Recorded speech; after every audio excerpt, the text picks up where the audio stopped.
shanaa ka qayb gashay shantane kaligood wax ma dooran karaan wax loo dhan yahay ma aha saas awgeedii wax ka jira male anigana waddanka guud ee Banaawo waan ahay mana la soo sheegin mana la iga soo wicin mana ka qayb galin taas awgeeda mana ictiraafsanay waxay doorteen odayaasha kale oo ka maqan sidaas oo kale ay dhahayaan isku mid aan ka nahay reer Fakhay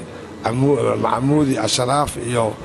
iskaashato shantaasiyati wax loo soo sheegay ma jirto mana ka qayb galin saas awgeedii waxay dhoobeen wax ka jira ma laha intaas oo baxaaniga walaalkii ku soo dhaweynaa السلام عليكم ورحمة الله وبركاته بندر ميدي ودين سلامة حم كوشيغا أرنتان دتكن أو كل واقع قدومية يو كحجين يو عفيان يو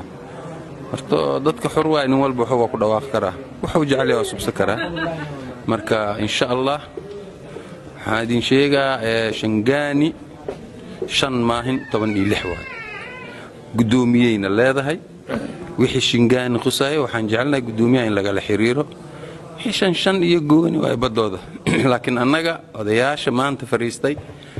oo 13